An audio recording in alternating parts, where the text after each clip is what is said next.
I have no idea. Oh, yes, I was. This is for people die. No, this, apparently there's a plaque out there somewhere. This staff has this. You're still present. Yeah, so. No, I know, well, we know, like, we had to listen again. Well, it's our guess for sleep, so we're like, What, they didn't like you? Didn't get your feet around them?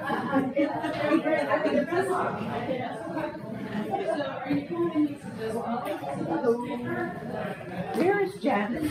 Or did she come in broken?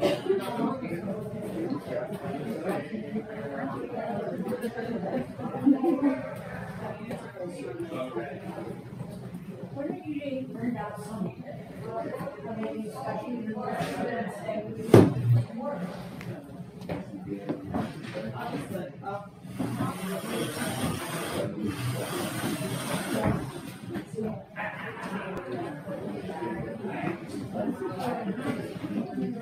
Oh, we have a program. We have programs. I didn't know. Yeah, they're always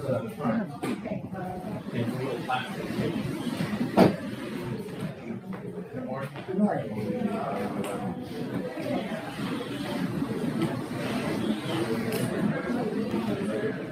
No, just, the way this group is. Shop.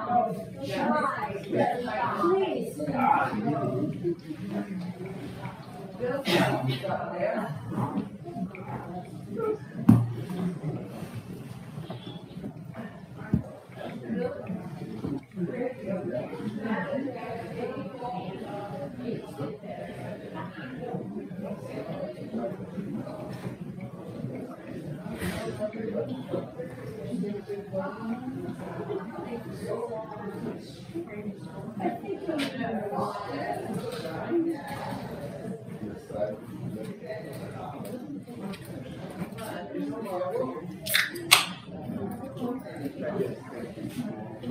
I guess what? There's no more room for president.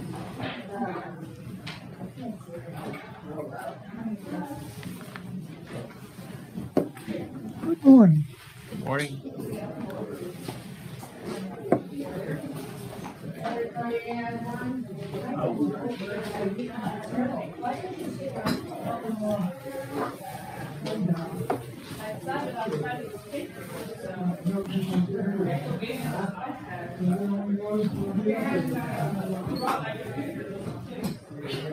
People in the forest.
Fred's doing this on the birthday.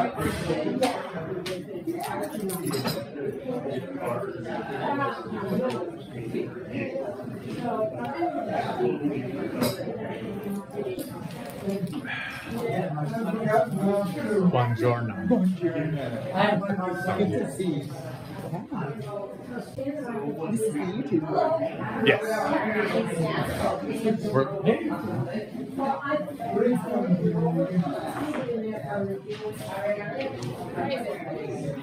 July 4th.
But this one, I was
I'm telling you.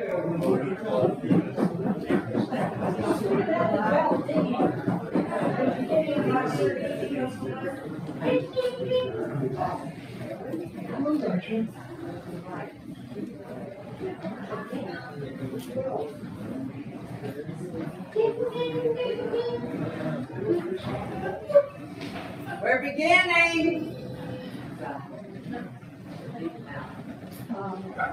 That means you two are up. First, we'll have the chalice lighting.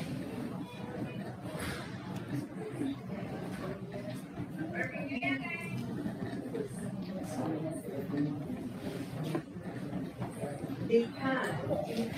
Be brave. Be merciful. Be hopeful.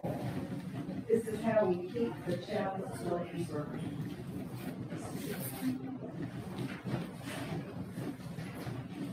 Everybody can do that at the bottom. So, some trick for lighting that chalice. Good morning. My name's Tia Reading. I'm the board president, and I'm here to welcome you on behalf of the church, on behalf of Bob, who is having a lovely time in Europe as we speak, we hope. So, welcome to the Treasure Coast Unitarian Universalist Church. We are live streaming, so as you come in, please don't bump into the camera back there. So we hope that those of you who are at home can see us, Those of you who are here, if you would remember to silence your cell phones. I always need that reminder. So, here we affirm, love is the spirit of this church and service is its law. This is our great covenant, we can do this together. To dwell together in peace, to seek the truth in love, and to help one another. From all that well below the skies, let faith and hope and love arise. Let beauty, truth, and good be sung from every end, by every tongue.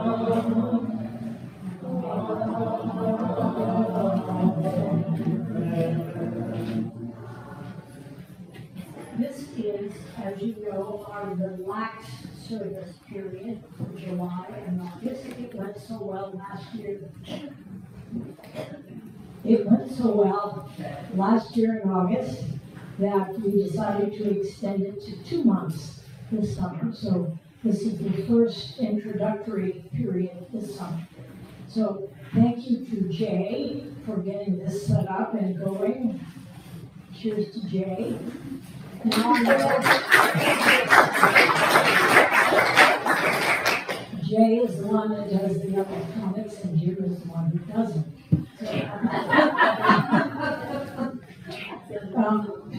So the way we've been doing this is we have a topic, and we'll have some discussion about the topic. And then we will have a break, because this is the first Sunday of the month, the break after we do Golden Keys that's coffee hour. And then we'll come right back here again, and we'll do our first Sunday of the month discussion. So this morning, our seminarian, Karen Olish, will be presenting all or part of the sermon that she had to prepare for school. So she's gonna share that with us and allow us some time to talk and maybe more. And this is informal, so we'll see how that goes. But we'll be keeping our eye on that clock so that we can make sure we have coffee. Okay, Karen.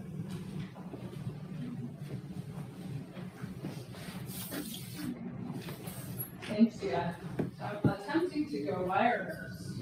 My first time using the iPad. We'll see what happens. With the mic. Is that better? Yes. We might be about the same. I'll try to stand up a little better here. Okay, so this is so just a little background on this. This is a paper I actually had to write for my constructive theology class. And so there's different ways of doing theology as I'm learning in seminary. There's queer theology, there's liberal theology, there's process theology, and this class that I took is constructive theology. So the idea for our semester was to pick a personal topic, something that was happening in your life, and relate that to a problem that's going on, maybe politically or some other kind of issue you're having in your life, and connect those things and then construct a theology that makes some suggestions, let's say, on maybe how to solve the problem. So we had to do this in about 2,000 words, and the rest of the constructive theology work that we studied books that people had written. So I felt like 2,000 words was not really an adequate amount of time to establish a constructive theology. So I think I'm just going to read some of the information. It's going to start off with a personal story, connect it to what's going on here. Some of the laws have changed since I've written this paper, so we can kind of get an update on that.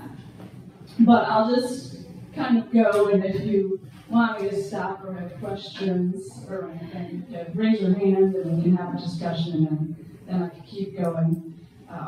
And we'll just see how that goes. So, the title of the paper is Polarized Ideologies and Ethics of Reciprocity. So I am a white, queer, cisgender college instructor and mother of 3 transgender children, who is also currently partnered with a transgender woman.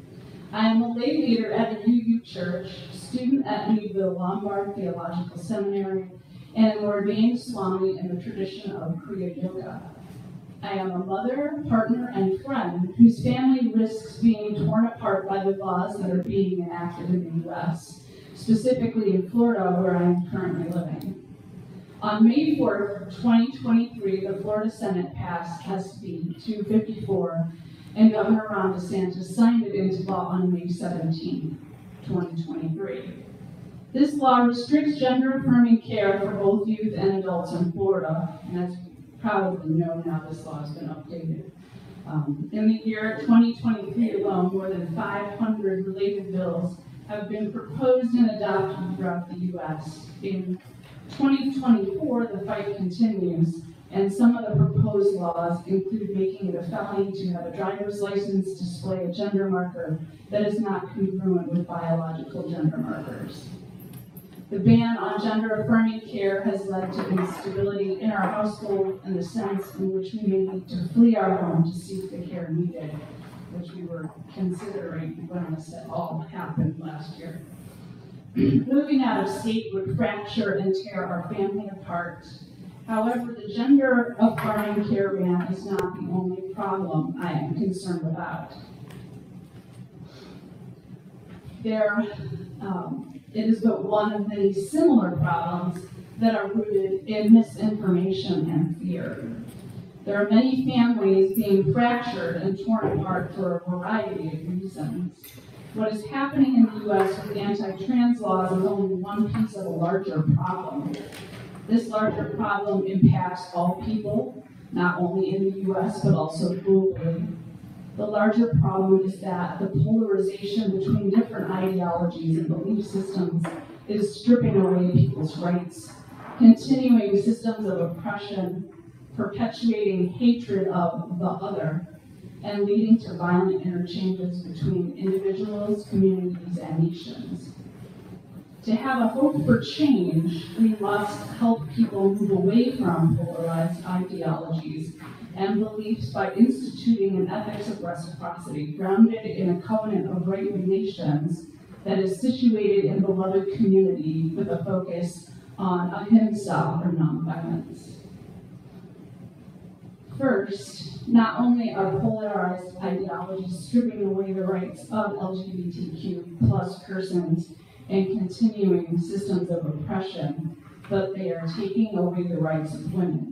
Laws across the U.S. have changed in regard to women's reproductive rights, and with the reversal of Roe v. Wade and bans on IVF, in June 2022, the U.S. Supreme Court overturned Roe v. Wade with its decision in Dobbs versus Jackson, Women's Health Organization, eliminating the federal right to abortion. The Guttmacher Institute's current report shows that as of March 25, 2024, 28 states have placed restrictions on abortion and contraception the morning after pill.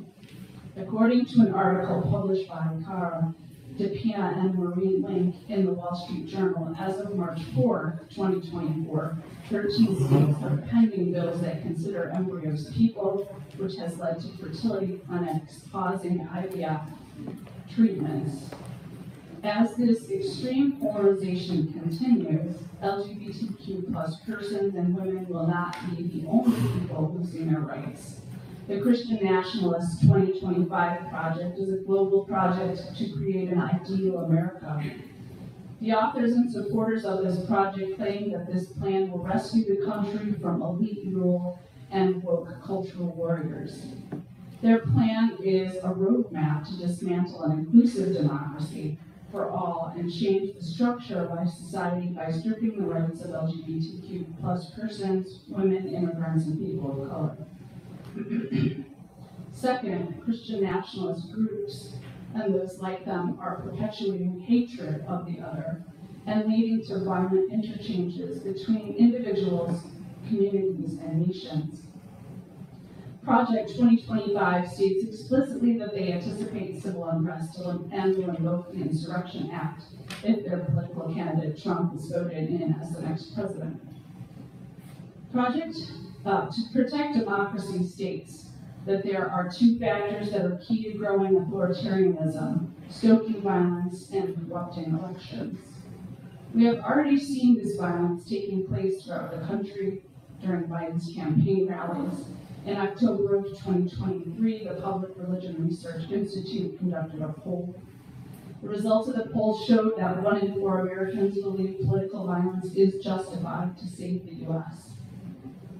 Historically, hatred of the other is not a new problem. Polarized ideologies have been present for thousands of years. Polarized ideologies are responsible for anti-Semitism, racism, Islamophobia, colonialism, the genocide of Native Americans, and the list goes on. There seems to be no room for diverse voices. In general, people seem to think that difference is a threat and must be erased for the sake of harmony and order. Religions across the world are weaponizing difference and have been doing so for a long time. In Voices from the Margin, R. Subrata points out that many of Paul's letters in the New Testament call for coercive sameness, particularly in Galatians 3:28, when Paul states, "There is no longer Jew or Greek, there is no longer slave or free, there is no longer male or female, for all of you are one in Jesus Christ." While this passage can be read in a variety of ways, and traditional readings explain that Paul's letter to the Galatians shows an inclusivity that was most likely radical during Paul's time, other scholars point out its exclusivist nature. The 2025 project calls for erasure of different voices that they deem threatening, is exclusivist, and embodies the belief that coercive sameness will solve the problems we are being faced with today. To have a hope for change, to stop the hatred and violence, to protect our rights, and to live in harmony, we must help people move away from polarized ideologies and beliefs by instituting an ethics of reciprocity, grounded in a covenant of right relations, that is situated in beloved community with a focus on ahimsa, nonviolence.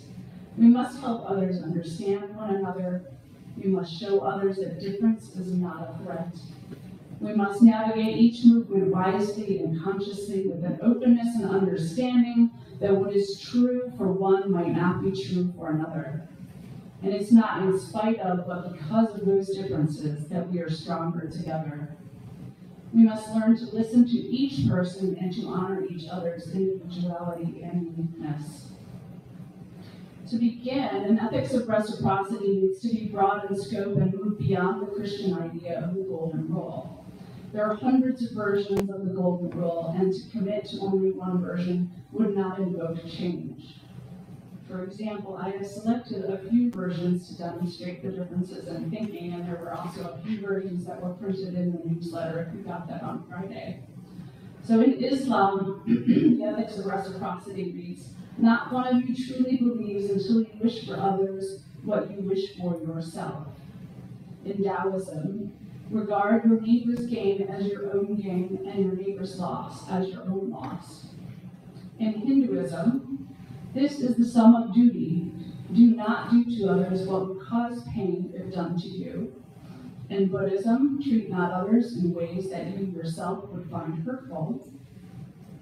African, Udama, one going to take a pointed stick to pinch a baby bird should first try it on himself to feel how it hurts.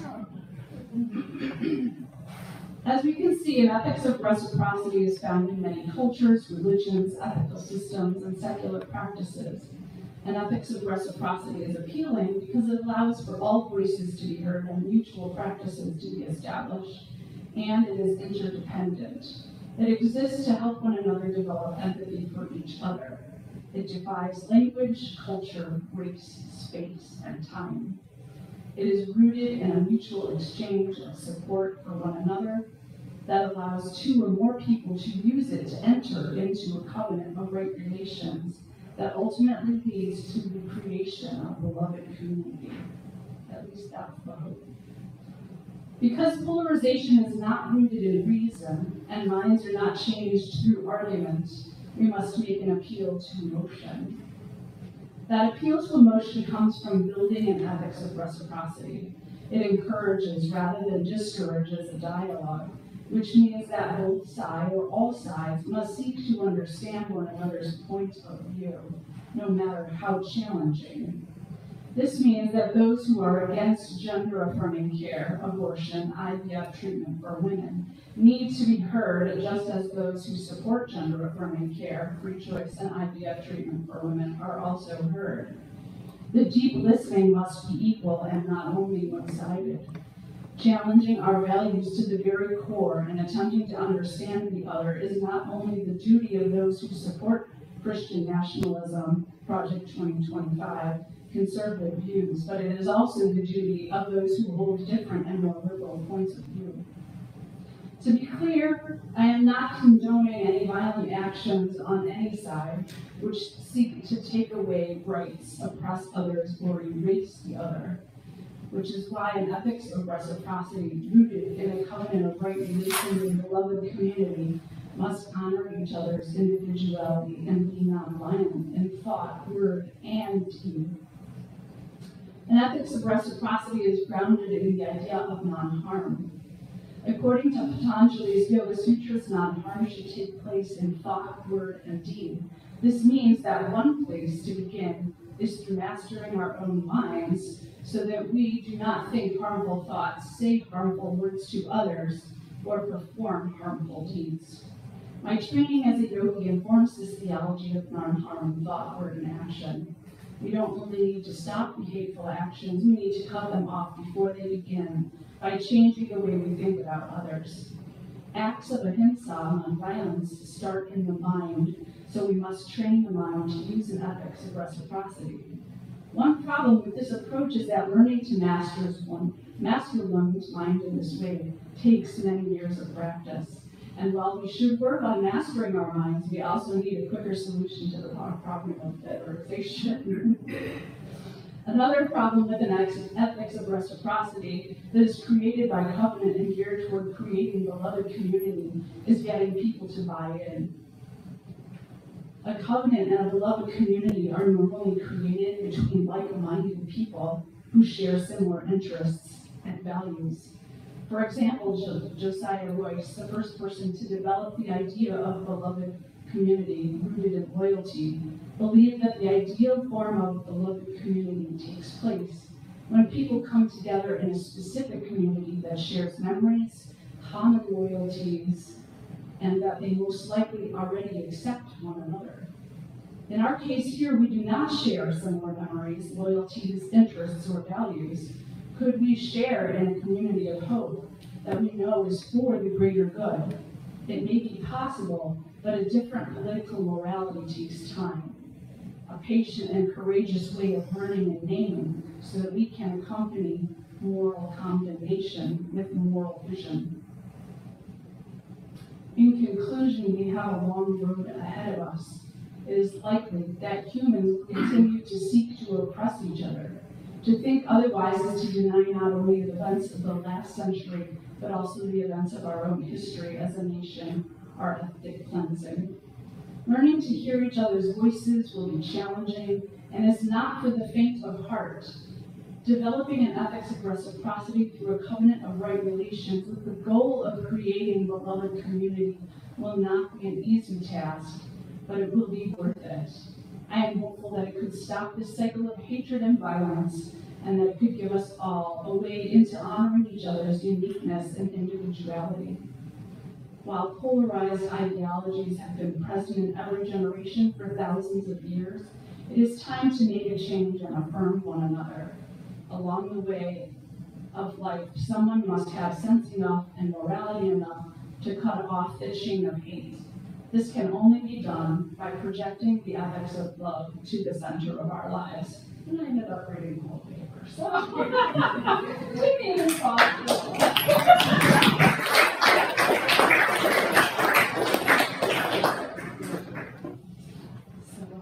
What's next? What's next is discussion. We're Unitarians. What's next is always discussion.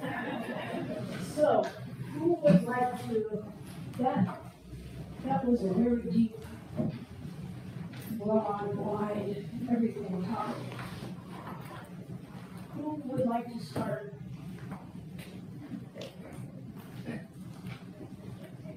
With a comment or a question or anything? I have a question.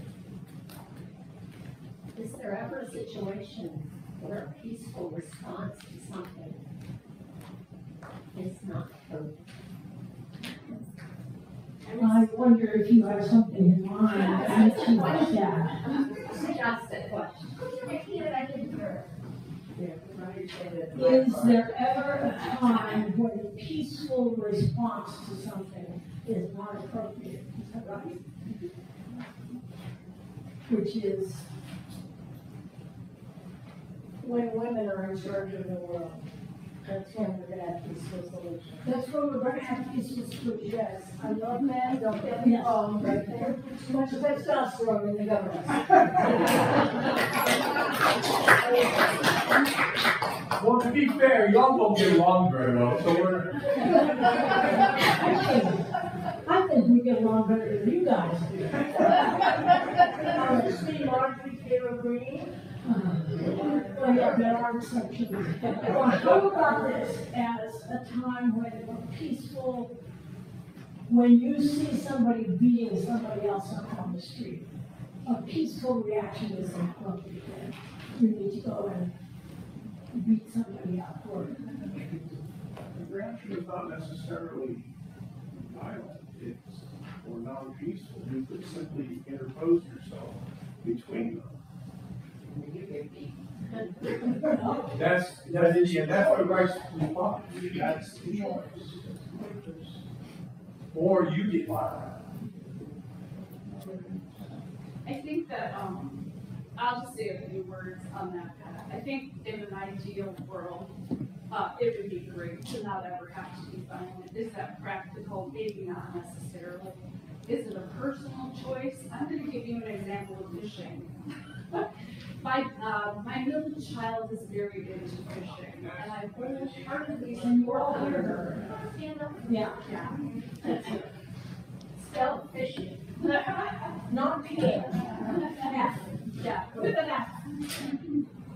She loves to fish, and while I would love to accompany her on her fishing journey, I myself could never hook a fish. I just can't think of what I would feel would be harming the fish or hurting the fish. But I'm very enthusiastic about her pursuing her own, recreational things that are fulfilling for her. So like what Stan said, you could simply step in between, you can risk harm. I guess I'm the kind of person, I think unless one of my kids was threatened, that would most likely react with a non-violent solution. But having said that, there may be a time in which I'm placed in a position where I would react differently than that. Before I say this, I want to say that the past is the past, and where we are now is where we are now. But having just celebrated July 4th and reading the book about James Franklin and Franklin and the Revolutionary War, it caused me to reflect once again on that particular cause. And I think it was, without question, questionable,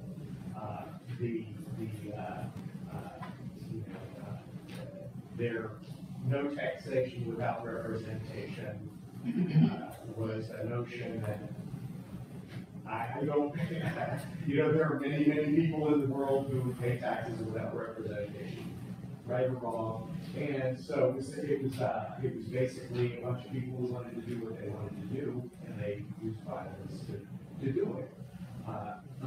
And so I think there are a lot of things in the past that we when I reflect on being an independent nation and what this country represents, I'm proud is not the word, but I respect where we are trying to go.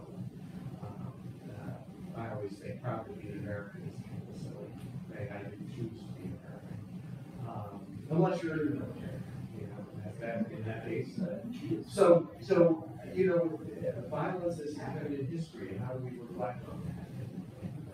It's a tough question. Yeah, I think one of the things along with what John said is, and you know, related to what, you know, kind of what we're all, you know, the elephant in the room, is that I think kind of a peaceful thing is to focus on what we want and what we believe in more than what, you know, we get dragged into this, you know, the horror of, you know, what could happen or whatever, and then we're there. Then we're there, and we're fearful, and what can we do, and we hate these people, maybe spending much more time focusing on what we can do and what we do want, and to me, it seems that it could be a little bit more peaceful. Thank you. And just an addendum to what John said, PBS is running a Ken Burns thing on Benjamin Franklin. I guess rerunning it, but they started it last night. It continues. They're rerunning it a couple times, continues. So I learned a lot because I didn't read the book. Two, you already spoken, so. No, go ahead. No, David here. Wow, yeah, even what John said, you know, that was a good rallying cry of taxation. We need rallying cries for good things and bad things. Yes. And someone on the left never gets a good rallying cry. No. I grew up in a tough neighborhood. It was kind of interesting because I had to defend myself a couple of times. And the thing about it, religious stuff, I was raised Catholic and I was in a predominantly Protestant school. And when the Catholics still ended the Lord's Prayer with that long ending that it has, we would be identified as Catholics. And I sort of sweet lemon rationalized that before I knew what that term was and figured the little Baptist kids like being beat up when they picked on me. But anyway, I'm just kidding a little bit. It was a tough neighborhood. And this is where laws come in and civilized societies. And the laws that we have coming back from the Bible that the Protestants and the Catholics have and whatever, is, you know, thou shalt not kill, thou shalt not do this, the commandments. It seems to me that didn't do it, so we have civilized governments and stuff that create laws that keep us somehow on track. And that's being challenged now, you know, and that's a scary thing. And there was a quote, I wish I could remember what foreign ambassador or whatever, I believe it was an ambassador that said this. He said, civilization as we know it is nothing but a thin veil or a thin veneer over just unruly chaos and whatever scary stuff. And I was talking about this before, but Project 2025 hasn't been mentioned. And here's a quote from the Heritage Foundation president and Project 2025 architect, Kevin Roberts. And this is in the news. This is a fact I verified. This is what I read. It was on Reuters. It's on Reuters. We are in the process of the Second American Revolution, which will remain bloodless if the left allows it to be. And it went on to say that the recent Supreme Court decision about the president can't be held accountable will aid this assistance. I have that in another group. Yeah, I scary remember stuff. reading that just a few days ago and thinking, the left is just going to lie down and let this happen? I mean, Answer the question. And that's what he said. And I belong to a labor union, and I posted that on their unofficial site today. Because even on labor union, it's amazing what they'll vote against their best interests. Right. And this has generated some good responses because it's an amazing thing. I would like to say, ask yourself what you would do if you had seen the whole George Floyd thing and you were out on the street. And what we can say as Unitarians is, stop. That's enough. call 911 on your cell phone. Gather people around you and say, that's a shame that they're doing that. We need more police, we need others. But it's shameful for us as Unitarians to step aside and say, let this because it will expand and grow bigger, and it will happen to the next person. First words out of your mouth. Stop. That's not right. Stan, you have your hand up too? Hey, I with Bob McDonald are on a steering committee for the education of the county on Caution 2025. And we have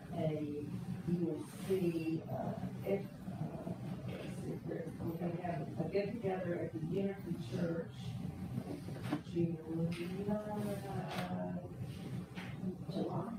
21st. Let's see, July.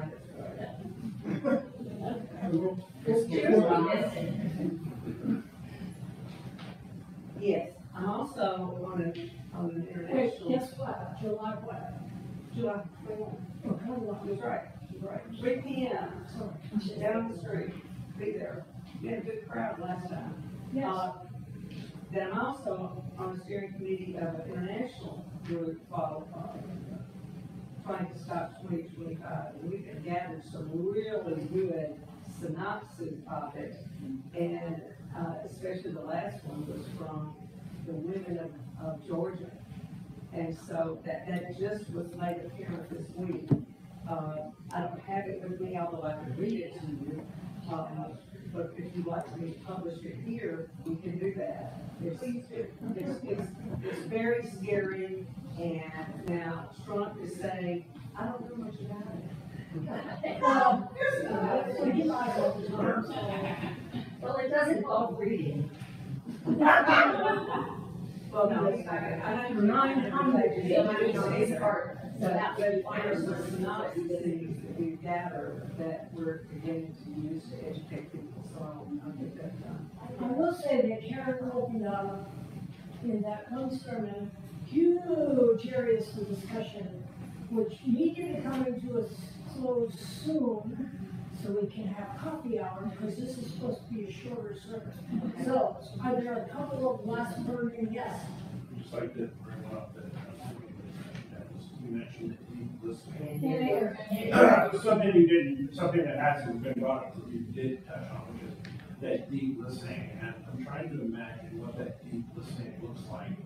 Right now, in my mind, it looks like turning on Fox News for you.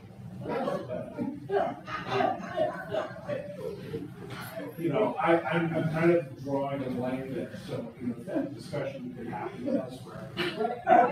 Braver Angels is leading the cause. They had a meeting in Kenosha, Wisconsin last week, and it actually happened at the time of the debate. We might go there, but they're teaching each other how to listen to the other side.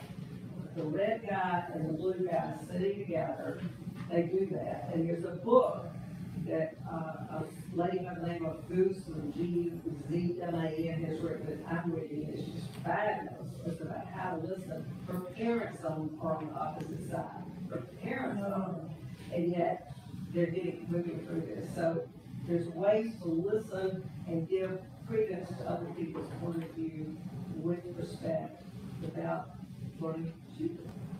I don't think we have a topic for next week yet. So it could be that this extends into next week. We have all summer, we can talk about anything. Do you have a quick one, because we've got to do. Yeah, I just wanted to say, I don't think the peaceful response would have helped after October 7th in Israel. Sorry.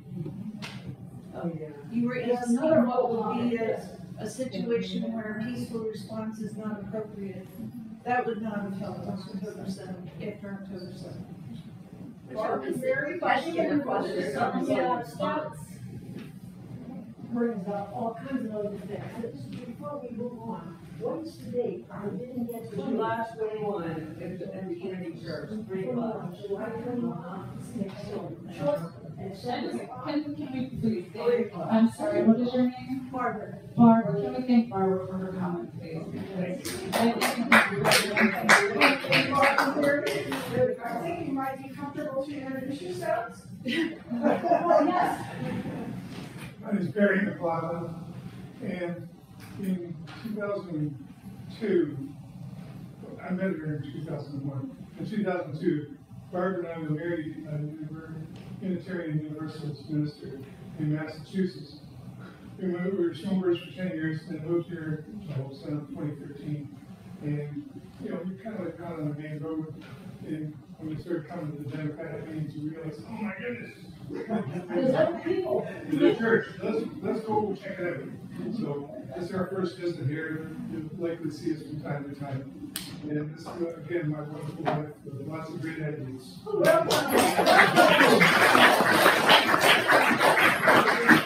Welcome, both of you. I think it is important to presence the fact that that's deep listening, right? Barbara brought up a point that is, you know, I brought up nonviolence as a way of acting, right?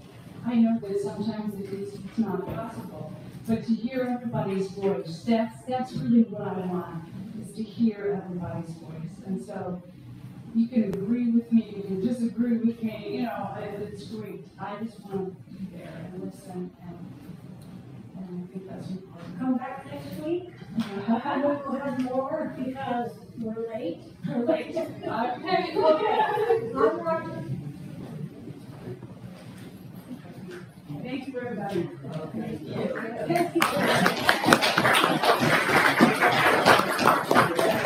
I'm not going to do this as smoothly as Bob, but you know what's coming next.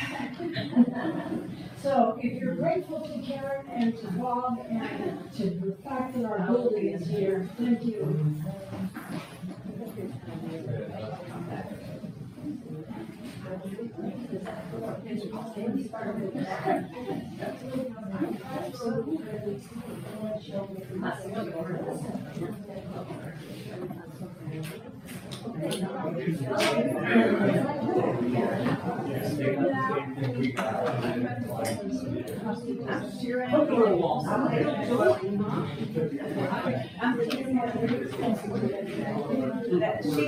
She's mine.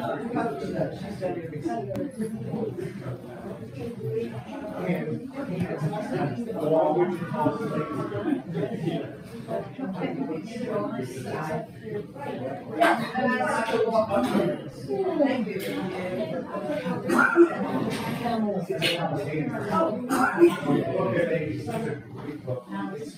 In our informal service, hours on with, you know, saying, really caring of joys and sorrows. We don't have any stones, but we have some joys and sorrows that we need to appreciate.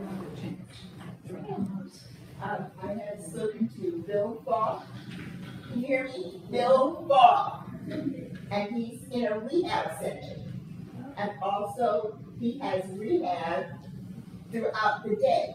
Before you go over to the rehab center, you should make an appointment with Bill. Because he may not be in. He would love to talk to you, but he's had a very busy day because he's trying to recover from this thing that has happened to him. So, call him first and let him put you on his schedule. And I'm on the schedule for today. Don't bring him any more candy. Huh? Don't bring him any Okay. And I'll be gone for the next couple of weeks. I'm sorry, this is the continuation of this discussion. I'll be. We may still be Croatia. when you come back. Where? In Croatia? Yeah. Oh, wow. Well, we need to hear about that when you come back. Yes. Yeah, we'll be having this discussion until November 5th. And I'll be in Vietnam. And you'll be in Vietnam? I'll be in Vietnam, Sunday the 16th, Fred and I will be in Vietnam. Okay, that's lovely. You're checking it out when you move there, is that right? Not funny. Second thing, lots of people who are more people of color are thinking about Vietnam as their second home. This thing with Trump trying to get revenge. Well, I'm a supporter of the Democratic Party. I'm sure my name is on a list somewhere, and I definitely am thinking about a different place to live if there needs to be some retribution, revenge thing going on. We have gone way over. So why don't we sing Spirit Life? Spirit of life, come unto me. Sing in my heart all the stories of compassion. Blow in the wind, rise in the sea, move in the hand, giving light the shade of justice. Roots hold me close, wings set me free. Spirit of life, come to me, come to me. Go please, it's coffee hour. 15, 20 minutes for coffee hour, and then we'll do the, oh yes. We don't have anything to say except. Extinguish this flame, so not the love of country. Yes, that's good. So fire. 6 months. All right, thank you.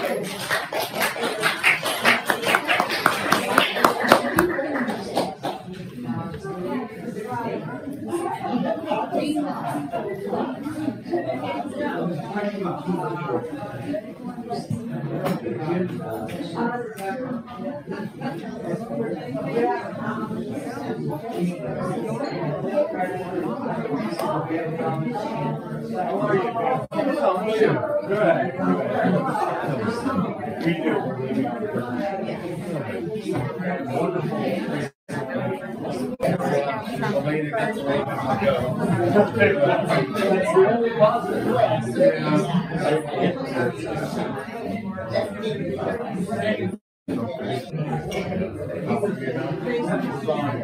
the